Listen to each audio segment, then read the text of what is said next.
गांव रामपुर के किनारे एक छोटा सा घर था। घर में 3 लोग रहते थे।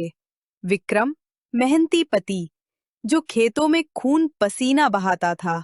रुचि, उसकी पत्नी, जिसे सब आलसी बहू कहते थे। गोमती देवी, विक्रम की बूढ़ी माँ, जो अपने बेटे पर जान छिड़कती थी। विक्रम गांव में सबका चहीता था। सुबह सूरज उगने से पहले वो खेत में पहुंच जाता। बैलों को चारा डालना, हल चलाना और फिर मंडी में अनाज बेचकर घर चलाना, सब वही करता। लेकिन घर पर रुचि का हाल कुछ और ही था।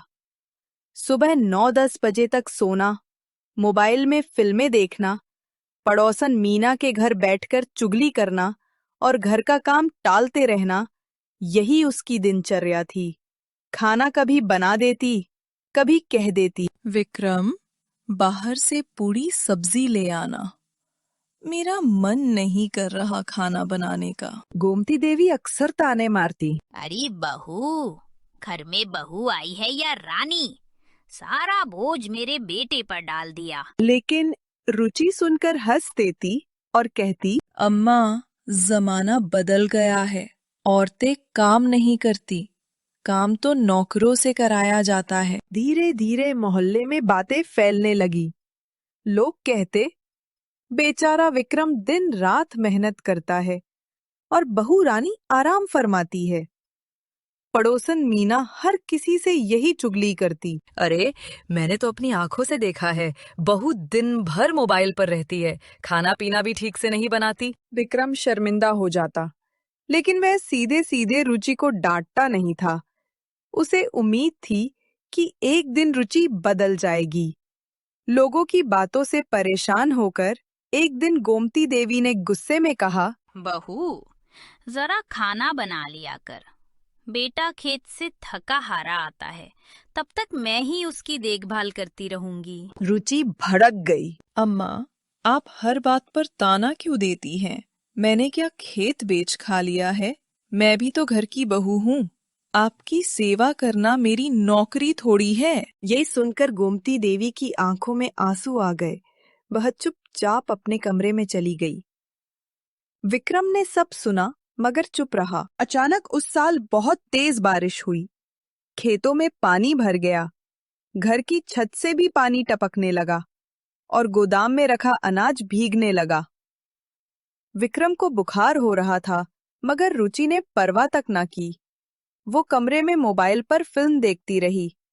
गोमती देवी ने गुस्से में कहा, बहू, जरा देख तो ले, तेरा पति बीमार पड़ा है, घर डूब रहा है और तू यहाँ आराम फरमा रही है। अम्मा, इतनी बारिश में मैं क्या कर लूं?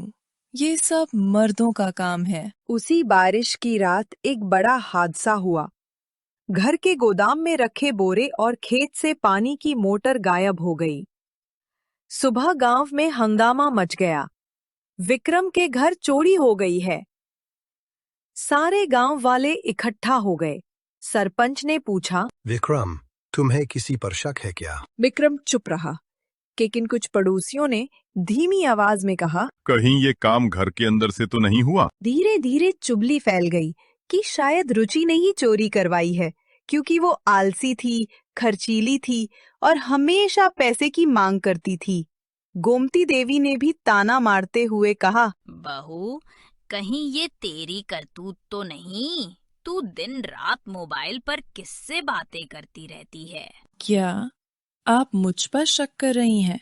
मैं चोर हूँ?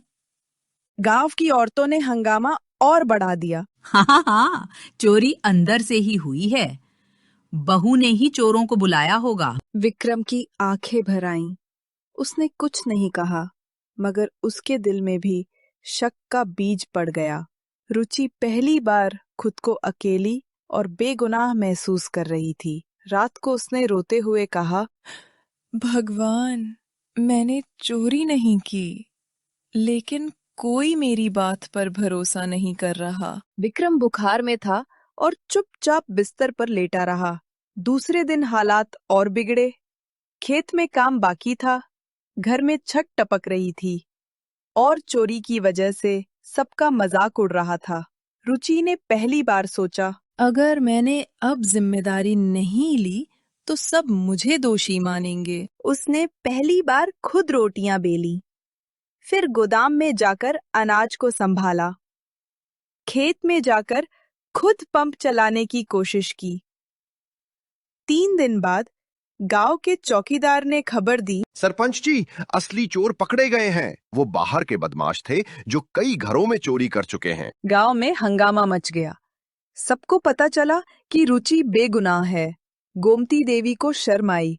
उन्होंने कहा, बहू, हमने तुझ पर शक किया, माफ कर दे। इस बीच रुचि बदल चुकी थी। अब वह सुबह जल्दी उठती, घर का सारा काम संभालती, खेत में विक्रम का हाथ बटाती और सास की सेवा करती। गांव की वही औरतें जो पहले उसे आलसी बहू कहती थीं, अब उसकी तारीफ करती। वाह, रुचि तो मिसाल बन गई है। जो बहू पहले बिस्तर से नहीं उठती थी, वही अब खेत और घर दोनों संभाल रही है। कुछ हफ्तों बाद विक्रम ठीक हो गया।